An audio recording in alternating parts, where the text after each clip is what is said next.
Anche le categorie economiche della città sostengono il ricorso che il comitato No GPL ha intentato al TAR del Veneto contro la costruzione del deposito in Val d'Ario.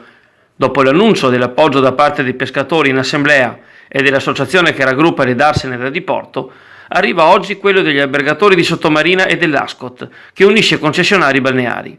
Cresce così la solidarietà delle imprese a una questione che non rimane circoscritta agli ambientalisti e al settore portuale. I dettagli del supporto economico in una conferenza stampa alle 12.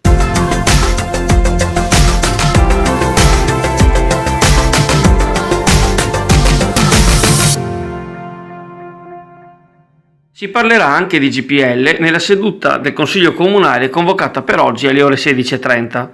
Una mozione della consigliera 5 Stelle Maria Chiara Boccato intende infatti aprire un'ulteriore discussione in merito alle criticità insorte nella costruzione dell'impianto. Fra gli altri temi all'ordine del giorno, la convenzione con il comune di Cona per il ricovero di cani randagi a Sant'Anna, l'apertura di uno sportello Ater all'ufficio patrimonio del comune, la sicurezza all'esterno dei supermercati Eurospar, il futuro del Cursal e di zona Reduci. Molto attive le opposizioni.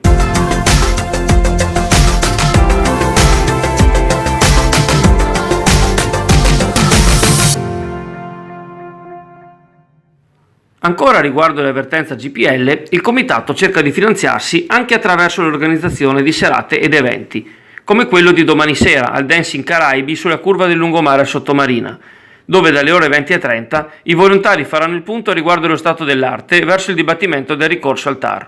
Non mancherà un momento musicale con la band locale John C. Day. Ogni contributo andrà a sostenere le spese legali.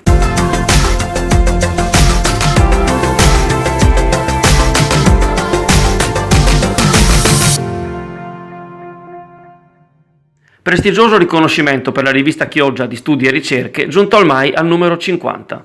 Domani pomeriggio dalle ore 17:30, nella sala del Romanino al Museo Eremitani di Padova, la rassegna di incontri saggiamente organizzati dalla Biblioteca Civica della Città del Santo apre le sue porte all'esperimento lagunare, con la presentazione del numero in corso da parte del direttore Cinzio Gibin e del professor Pierluigi Fantelli del Comitato Scientifico. All'iniziativa parteciperanno gli assessori alla cultura di Padova Andrea Colasio e di Chioggia Isabella Penzo.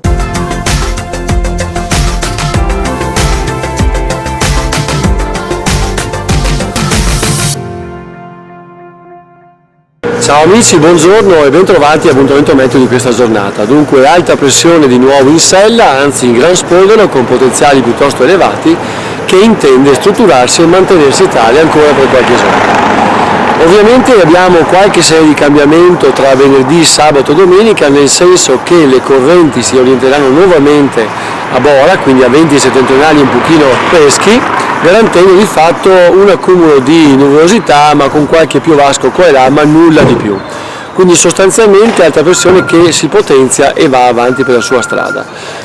Come notiamo oggi i venti si sono calmati, le temperature sono leggermente più alte di altri giorni, però anche l'umidità si sta elevando e questo garantirà probabilmente nel proseguo tra giovedì e venerdì qualche nebbia mattutina dovuta appunto allo scambio di calore, anche perché comunque la stagione va inesorabilmente avanti.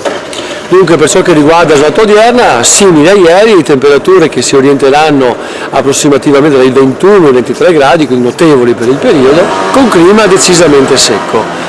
Quello che possiamo dire è che questa situazione ancora una volta sta compromettendo tutta la parte nord-occidentale d'Italia che sta andando verso una siccità veramente molto pesante e lo si può intravedere anche dalle immagini satellitari di qualche giorno fa. Quello che naturalmente non possiamo dire è che all'orizzonte non si vede praticamente nessun cambiamento per il momento, quindi attendiamo conferme.